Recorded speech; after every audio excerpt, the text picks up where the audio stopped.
Hello，我係 Mimi。喺我策劃畢業成為 freelancer 呢10年入邊，我發覺自己一直有一個 pattern 喺唔同嘅階段不斷出現，從來都冇停止過，亦都對我造成幾大嘅困擾。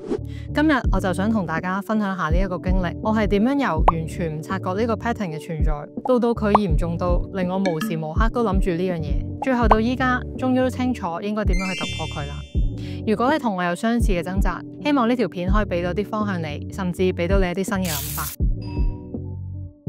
幾年前，我喺兔耳漫畫關於妒忌呢一篇作品入邊分享過，喺我正式成為職業漫畫家，第一次做商業漫畫連載嗰陣，我明明已經好努力、好俾心機做嘅作品，反應就未如理想，反而有好多作品明明畫工同埋故事上都唔係特別叻，但係就因為其他因素，可能係題材或者個作者本身嘅人氣，就好受歡迎。而呢個我嘅創作同埋市場反應嘅落差，同埋我同其他創作者嘅比較，就引嚟咗我嘅妒忌，亦都產生咗好多負面嘅情緒。故事亦都有講到我後嚟點樣係一步步反思呢個問題，最終喺呢種情緒入邊行翻出嚟。但係你好可能唔知嘅係，正正就係喺我畫緊呢篇漫畫嘅時候呢，我又跌翻入呢個 pattern 入邊啦。而今次呢，就唔係講緊漫畫嘅人氣，而係喺我經營緊 social media 嗰陣，又有好類似嘅情況出現。有啲人 share 嘅嘢，我覺得明明冇乜料到，但係因為其他原因呢就好成功。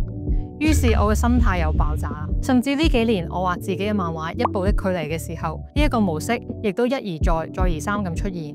面對呢個情況，我身邊好多朋友、家人都同我講：Mimi，你接受現實啦，呢個世界就係咁噶啦。因為創作只要進入咗商業市場，佢就唔單止係一個關於個人表達嘅藝術或者一種興趣，更加牽涉到好多嘢，譬如係 marketing 啊、人際關係啊、branding 啊、各種時機、運氣等嘅層面。我初頭都係不斷咁樣去說服自己，同埋盡量睇少啲 social media， 遠離啲 noise， 專注多啲自己做緊嘅嘢，呢啲都係有幫助嘅。但係 for some reasons， 我就好似永遠都擺脫唔到呢樣嘢咁樣。只要我唔小心一睇到或者一諗起呢，我啲情緒又翻晒嚟啦。呢個情況令我諗起之前睇一啲心理學嘅片講過嘅例子。有啲人無論係男仔女仔啦，佢哋可能喺一個家暴嘅關係入邊，即使脫離咗呢個愛情嘅關係，唔知點解咧，都依然會吸引翻相同類型嘅人。又或者有啲人唔知點解，就算賺好多錢啦，但係硬係就留唔住啲錢，一定會有意無意咁使晒佢。而呢啲專家就用心理學嘅角度去分析，講緊呢啲 pattern 其實唔係純粹一啲外在嘅事件，而係反映緊我哋內心嘅狀態。所以如果你裏面冇變到，無論外在環境點變呢，你都係擺脫唔到嗰個模式噶啦。所以去到一個點，我覺得應該係有啲更加 deep 嘅問題，係我未好好去處理到。而當我靜落嚟諗翻，其實令我最唔開心嘅係有兩大樣嘢。第一，我會覺得我花咗咁多年嘅時間同埋精力去提升畫技，但係發現市場嘅運作方式其實可以唔太關技術事嘅。咁我就會開始懷疑自己，我嘅努力係咪白費？我投入嘅熱情係咪冇乜意義嘅呢？第二，我亦都會有一種好強烈嘅矛盾感，特別當你見到唔少人靠住迎合大眾啊、炒作 topic， 甚至係搞關係成功上位嘅時候，一方面呢，我內心係鄙視呢種做法。但另一方面，我又會諗，我係咪要變成佢哋咁樣，我先可以成功呢？我覺得我好似要背叛自己藝術家嘅身份，先有機會成功咁樣。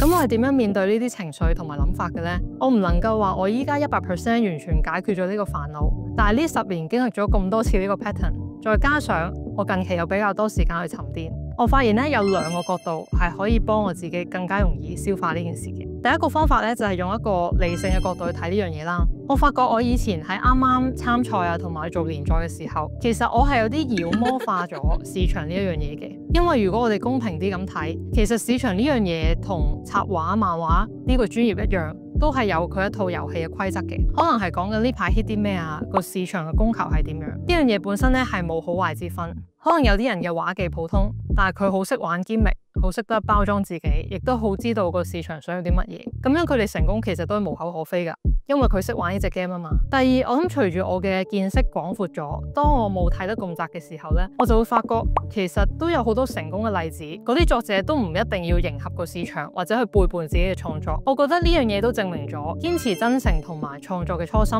都依然可以行得通嘅。但係我以前就將畫畫當成係我唯一嘅價值。所以可能個人好心急啦，見到身邊有啲人好似好快就達到所謂嘅成功，我就會覺得自己好似被比下去咁樣。但係如果睇翻個大圖畫，其實做創作或者做一個藝術家係一個無限賽局，即係一個 long term game 嚟嘅。而我覺得呢樣嘢就引申到我第二個突破呢個 pattern 嘅方法，就係從身份認同嘅角度去出發啦。我之前睇過一本書叫做 Atomic Habit， 裏邊提到改變行為習慣同埋身份之間嘅關係。而當我嘗試將呢樣嘢應用到自己身上呢，我發現都幾 work 嘅。因為呢個做法唔係叫你表面咁樣去改變一啲諗法或者行為，而係從身份認同呢個角度去諗。好似講緊，就好似如果你認為自己係一個運動員，咁就算你嗰日冇乜 mood 去鍛煉，呢一個身份認同呢都會推動你繼續堅持落去嘅。所以我開始問自己，作為一個藝術家，我係點樣定義自己係咪成功呢？我發現對我嚟講呢，有3樣嘢係最重要嘅。第一，我知唔知自己係邊個？第二，我接唔接納到咁樣嘅自己？第三，我有冇勇氣真誠去表達呢個自己呢？當我用呢個角度去睇，我發現市場啊、比較、競爭等等呢啲嘢呢，原來都唔係最重要嘅。因為最核心嘅問題係，我冇真真正正咁樣活出作為藝術家應該有嘅狀態呢。呢個新嘅睇法，亦都將我嘅注意力由關注他人轉移翻去到自己嘅進步身上。可能有啲人會覺得 Mimi 咁，你咪真係忽略咗個市場，變得好自我中心咯。但事實係咧，正正相反。因為我試得越多，越了解自己，其實咧亦都越清楚自己可以喺個市場上點樣定位。譬如當我畫兔耳漫畫嘅時候，我曾經感受到好大嘅脆弱，因為呢個作品咧係需要我去剖開自己啦，將我最赤裸嘅部分去展示喺大眾面前。但係好慶幸咧，我最尾都選擇咗去發佈出嚟，因為原來真係有好多人都經歷過或者經歷緊類似嘅狀況。嗰一刻，我更加肯定咗自己嘅創作係可以喺自我實現同埋市場價值入邊拎到一個好好嘅平衡嘅。就好似我而家拍緊呢條片，對我嚟講都係一個突破。因為雖然我平時都會用呢種方式同自己去傾偈啦，但係我好少會真正咁分享出嚟。我唔知呢條片最終嘅反應會係點，但我選擇咗遵從內心嘅聲音，因為我相信每個人多少咧都會有一啲咁嘅 pattern 存在，所以我希望可以透過呢條片去鼓勵更加多人探索呢啲嘅模式背後嘅原因。而當我去做呢啲事嘅時候咧，我就會覺得我係真正實踐緊自己作為創作者應該去做嘅嘢。咁如果你問我而家面對緊咩困難呢？我會覺得我自己面對緊2大挑戰啦。第一就係專注力嘅問題，因為依家 social media 都充斥住我哋嘅生活啦，令到要保持專注變得越嚟越困難。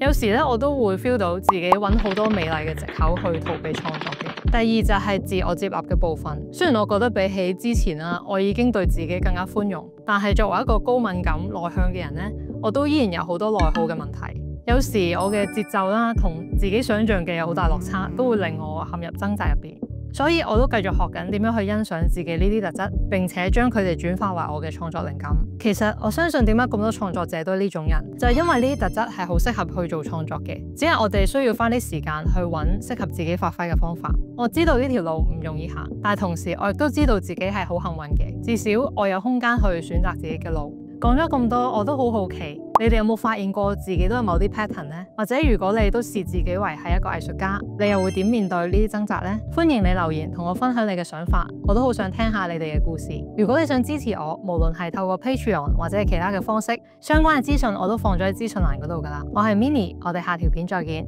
拜拜。